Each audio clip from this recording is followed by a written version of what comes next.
saya Evan Manjas. Kali ini saya akan meneruskan alur cerita film Unleashed. Bagaimana keseruan dari alur ceritanya? Lanjut.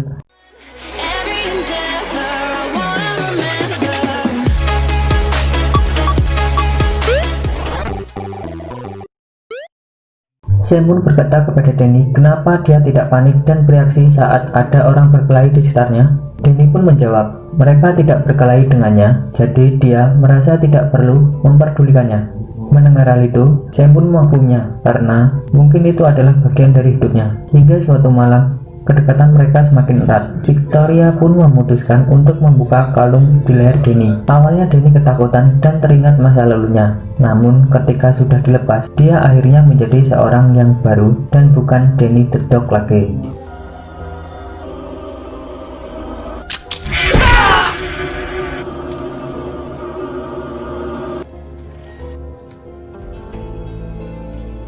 Esoknya Danny diajak oleh Sam untuk pergi bekerja bersama Sam, di mana mereka berdua menjadi partner yang sangat cukup baik dan Danny mendapat bagian dari hasil kerjanya itu. Danny pun bertanya, untuk apa uang itu?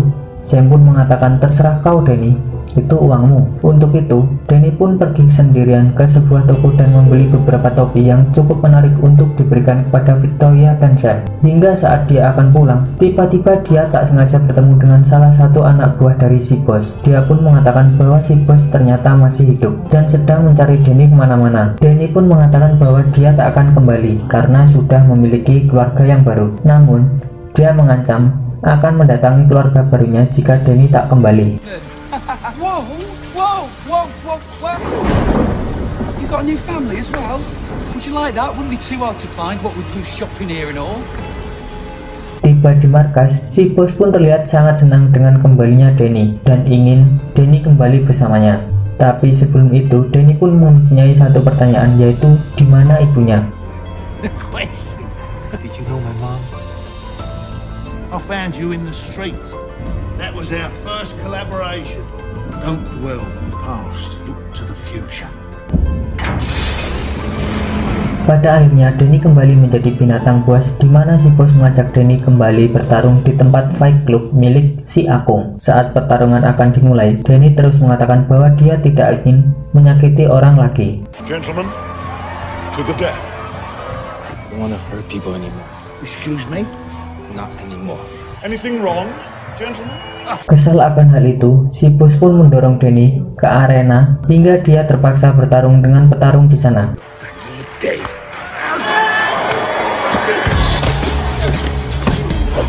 Danny pun hanya bisa menghindar dan bertahan dari lawannya karena dia sudah tak ingin menyakiti orang lain.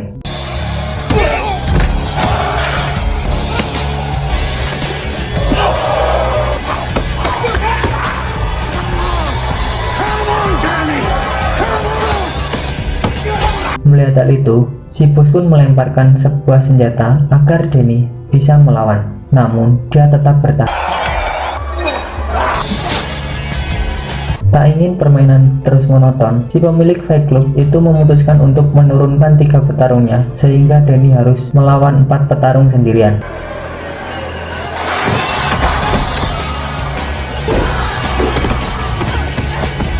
Di situ, Danny semakin diajar habis-habisan hingga dia terlempar, hampir tak sadarkan diri.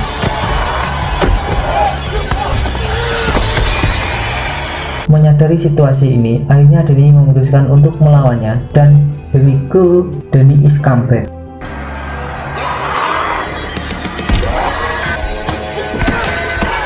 Agar pertarungan lebih seru, mereka melemparkan berbagai senjata, namun itu tak membuat Danny kalah dan terus melawan dengan tangan kosong, hingga mereka semua berhasil dikalahkan dengan cara dibuatnya cedera.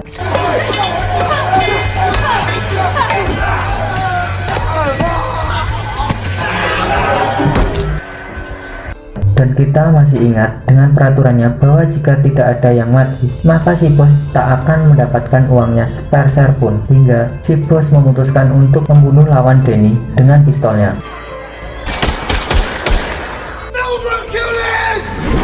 Akibat kejadian itu, Danny dihajar habis-habisan dan dilemparkan kembali ke kandangnya. Di sisi lain, Victoria mempertanyakan di mana Danny, dan karena dia mengira bahwa Danny bahagia bersama mereka, Sam pun menjawab bahwa terkadang bahagia saja tidak cukup dan mungkin Danny akan mencari siapa jati dirinya.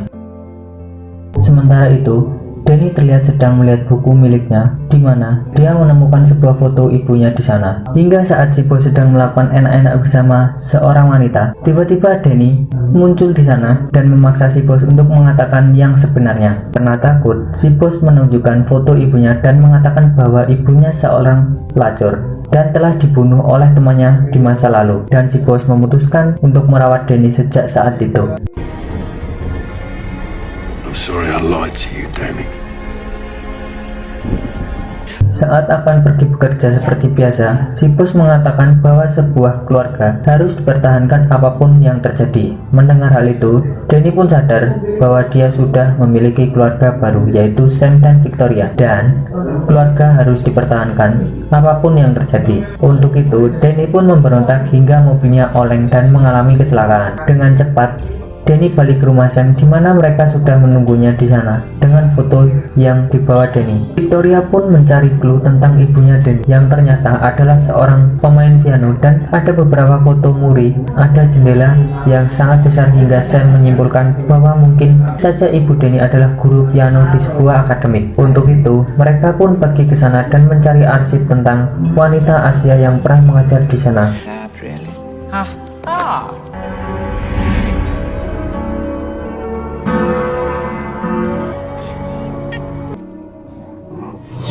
Setelah semua terungkap, akhirnya Danny bisa hidup dengan tenang dan menjalani hidupnya yang baru bersama Sam dan Victoria. Dan cerita pun belum selesai. Victoria memainkan not dari kertas milik ibunya. Seketika Danny teringat masa lalu bahwa si boslah yang telah membunuh dan memperkosa ibunya, di mana Danny bersembunyi di dalam lemari dan menyaksikan kematian sang ibu. Dan yang terjadi kemudian, si bos merawatnya dan menjadikan Danny sebagai anjing peliharaannya.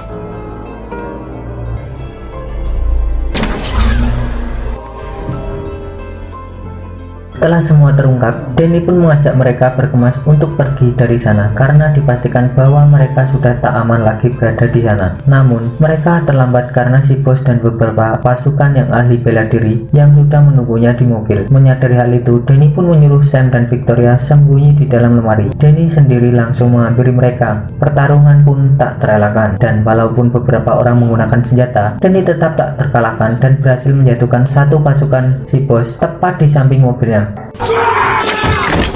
Menyadari bahwa Danny tidak mudah untuk dikalahkan, si bos pun menurunkan sang ahli bela diri untuk menangkapnya langsung. Sementara itu, Danny terlihat sedang dikejar di atas gedung hingga sampai tak ada jalan lagi. Danny pun memutuskan masuk ke dalam sebuah gedung tersebut. Tak diduga, tiba-tiba muncullah sang ahli bela diri yang langsung menebasnya. Namun beruntung, pedangnya hanya menebas ujung rambut Danny. Dari sini terjadilah pertarungan sangat sengit hingga akhirnya Danny berhasil terlempar keluar dan menyangsang di sebuah kabel dan masuk ke apartemen seorang wanita yang sedang mandi sabun. Tak mudah untuk menyerang, sang ahli bela diri pun langsung menyerangnya dan terjadilah pertarungan di tempat sempit yang membuat temboknya rusak terkena pukulan dari mereka berdua.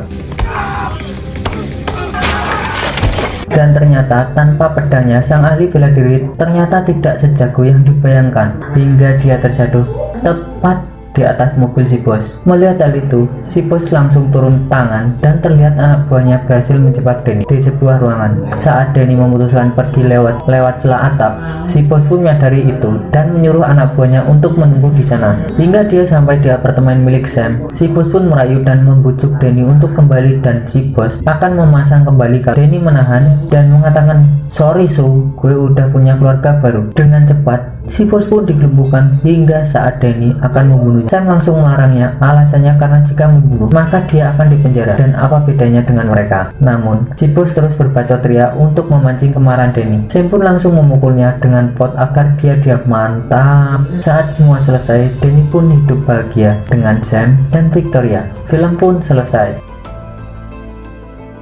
Cuk jingan mantap tenan susu endengnya. Kira-kira pelajaran apa yang bisa diambil dari cerita film ini?